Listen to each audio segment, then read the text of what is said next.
Et si je te disais que tu as une sorte de super pouvoir caché qui influence ton humeur, ta digestion, voire même ta capacité à gérer le stress? Ce super pouvoir, c'est le nerf vague et il est bien réel à l'intérieur de toi. Dans cet épisode, on va découvrir ce nerf souvent méconnu qui joue un rôle essentiel pour ton bien-être. Il influence entre autres ton niveau de stress, ta digestion et même ton équilibre émotionnel au quotidien.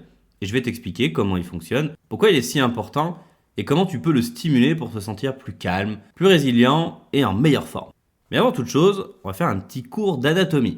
Le nerf vague, c'est le plus long des nerfs crâniens.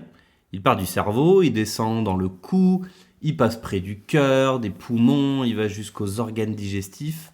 Et en fait, en reliant le cerveau à plusieurs organes clés du corps, il permet de transmettre des informations et de réguler des fonctions vitales comme la respiration, le rythme cardiaque et la digestion. Ce nerf, il joue un rôle essentiel pour maintenir l'harmonie dans le corps, le lien entre le corps et l'esprit, et en particulier pour nous aider à nous calmer après un stress. Et d'ailleurs, est-ce que tu te demandes pourquoi on l'appelle le nerf vague? En fait, ce mot, il vient du latin vagus, qui signifie vagabond ou errant, et il se déplace dans ton corps un peu comme un espèce d'explorateur. C'est quoi son rôle? Le nerf vague, c'est une partie importante de ce qu'on appelle ton système nerveux autonome, qui gère tout ce qui est fonction involontaire du corps, comme la respiration, la digestion, le rythme cardiaque. Ce système nerveux autonome, il a deux branches principales. Un côté qu'on appelle le sympathique ou l'orthosympathique, celui qui est activé en cas de danger ou de stress, un peu comme l'accélérateur dans une voiture. Et l'autre côté, l'autre branche, c'est le parasympathique qui est responsable du repos et de la récupération. Dans une voiture, ce serait l'équivalent du frein. Et le nerf vague, il est principalement impliqué dans la branche parasympathique, le frein, en réduisant le rythme cardiaque, en favorisant la digestion et en facilitant la récupération. Il va aider ton corps à se détendre et à retrouver un état de calme. Le nerf vague, il est divisé aussi en deux branches principales, le vagal ventral et le vagal dorsal. En gros, le vagal ventral, il est associé au mode de sécurité qui permet de se sentir calme, connecté et en sécurité. Ça favorise la sociabilité, l'ouverture. Et le vagal dorsal, quant à lui, il s'active lorsque le corps il ressent une insécurité profonde, entraînant souvent une réaction un petit peu de repli ou de shutdown émotionnel et physique. Et comprendre ces différences, ça permet de mieux identifier et de réguler les réactions de ton corps face au stress. Il y a ce qu'on appelle une théorie, la théorie polyvagale qui a été développée par le docteur Stephen Porges, ou Porges, je ne sais plus comment ça se prononce. Et ça offre une perspective plus approfondie sur le fonctionnement du nerf vague et c'est intéressant parce que cette théorie, elle propose que le système nerveux autonome, il a évolué pour avoir 3 modes de réponse hiérarchique face aux situations de stress ou de danger. D'abord, il y a ce qu'on appelle le système d'engagement social, qui est du coup le vagal ventral. C'est notre première ligne de défense. Il va favoriser les interactions sociales, la communication et la régulation émotionnelle. Et ce système, il nous aide à nous sentir en sécurité et connectés aux autres, comme je te disais déjà. Ensuite, il y a le système de mobilisation, qui est plutôt, on appelle lui le système sympathique. Si le système d'engagement social finit par échouer, notre corps passe en mode combat ou fuite, et le rythme cardiaque va augmenter, les muscles vont se tendre pour nous préparer à agir rapidement. Et ensuite, il y a le système d'immobilisation, que lui on appelle le vagal dorsal, et ça c'est notre dernier rempart, c'est notre dernier recours. S'il n'y a pas d'engagement social ni de mobilisation qui fonctionne, le corps va peut-être entrer dans un état de ce qu'on appelle de shutdown, de dissociation. C'est une réponse un peu primitive de survie qui est souvent associée à des expériences qui sont traumatiques.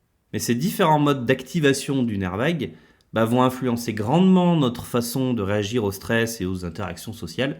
Et en comprenant ces mécanismes, on peut mieux gérer nos réactions et travailler à renforcer notre capacité à rester dans un état d'engagement social sain et sécurisant, mais surtout de revenir en état de sécurité. Et pourquoi le nerf vague, il est aussi important pour ton bien-être? Parce qu'on l'appelle le nerf du bien-être ou le nerf pneumogastrique. Mais il est important parce qu'il joue d'abord un rôle dans la gestion émotionnelle. Aujourd'hui, les émotions, c'est un peu un gros sujet.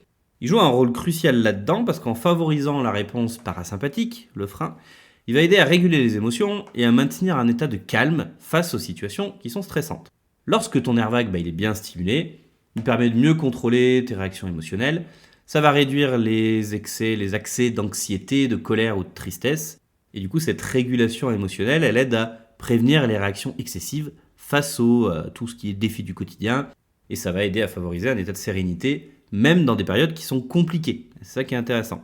Ça va également aider à réguler ton stress et l'anxiété parce que du coup, le nerf vague, il agit un petit peu comme un espèce de bouton pause qui est intégré dans ton corps.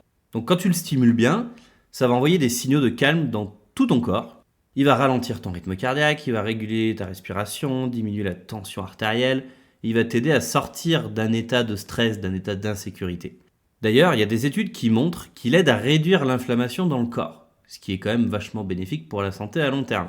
Et d'ailleurs, les maladies inflammatoires, c'est, je crois, la première cause de morbidité dans le monde. Il y a une découverte intéressante qui a été faite justement par des chercheurs du Karolinska Institute en Suède, c'est que la stimulation électrique du nerf vague, donc stimuler le nerf vague de façon électrique, permet de réduire l'inflammation en modifiant l'équilibre entre les molécules inflammatoires et anti-inflammatoires dans notre corps. Et du coup, en activant le nerf vague, le corps il passe en mode repos et récupération, qui permet de mieux gérer l'anxiété, améliorer le bien-être, réduire l'inflammation et amener aussi à ton cerveau un espace de régénération. Et ça, c'est très important. Surtout dans une vie aujourd'hui où tout va à 100 à l'heure. Je disais que ça s'appelle le nerf pneumogastrique. Pourquoi gastrique? Parce qu'il va avoir un impact sur ta digestion. Il joue un rôle essentiel, ce nerf vague, dans ta digestion, dans le système digestif.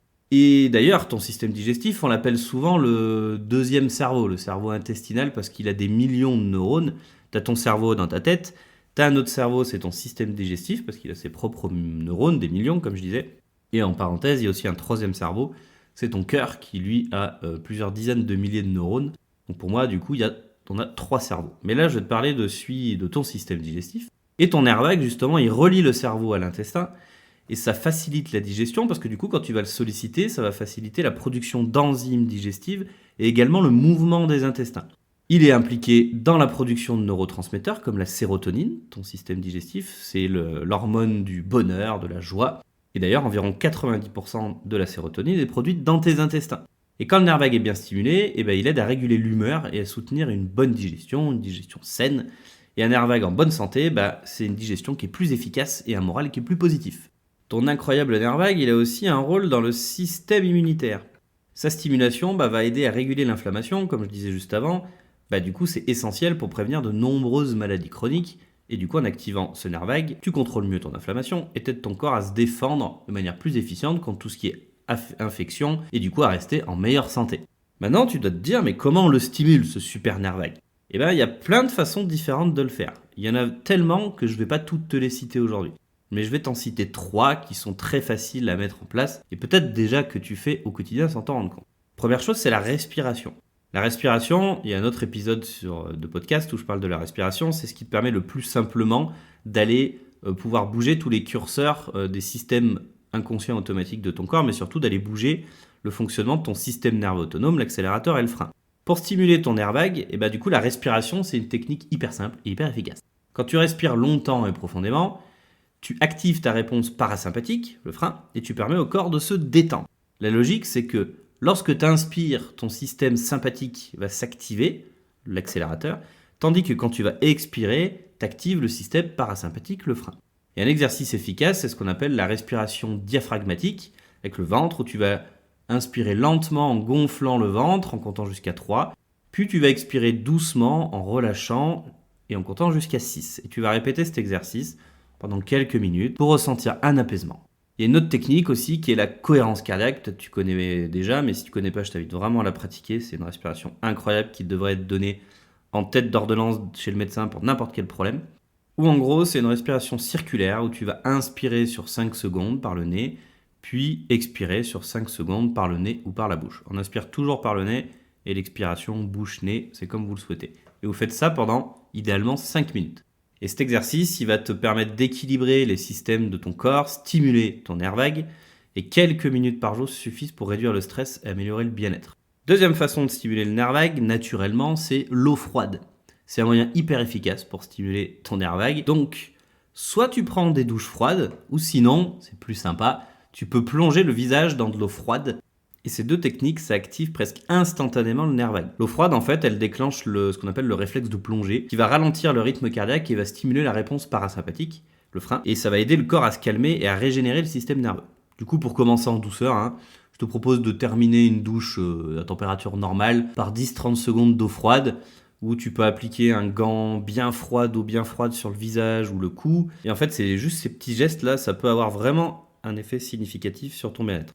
Troisième façon d'activer ton nerf vague, c'est de faire de la méditation ou du chant. En fait, la méditation de pleine conscience et certaines techniques vocales, c'est vachement efficace et la méditation, ça aide à ralentir le rythme des pensées et à apaiser le système nerveux. Juste quelques minutes par jour, ça suffit pour renforcer ta capacité à te détendre, à gérer ton stress. Et le chant, ça a un impact direct sur le nerf vague grâce aux vibrations que vont produire ta voix. Du coup, chanter, fredonner ou même faire des sons comme le fameux Aum, et en fait, ça envoie des vibrations dans ton larynx, dans ton cou là, qui vont activer le nerf vague et qui vont favoriser la relaxation et de te ramener en sécurité.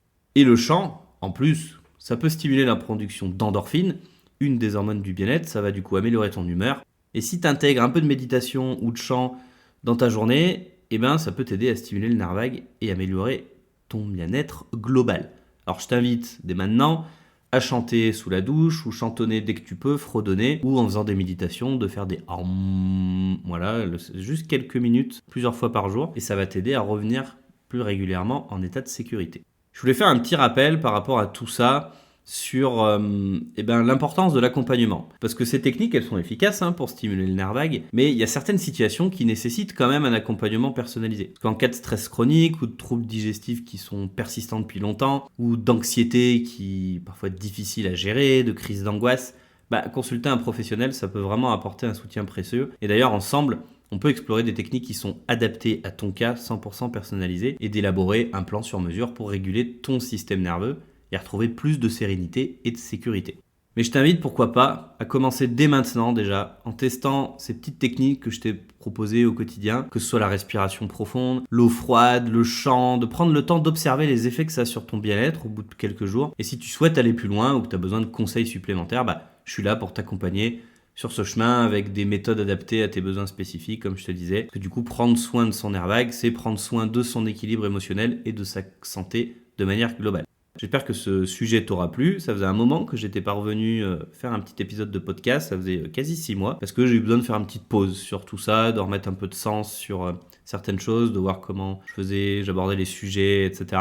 Donc là, je m'y remets. J'ai pris plaisir à faire cet épisode que j'ai essayé de faire court, 15 minutes grand maximum, pour vous donner un maximum d'infos et vous aider avec des petites choses très simples à améliorer votre bien-être au quotidien.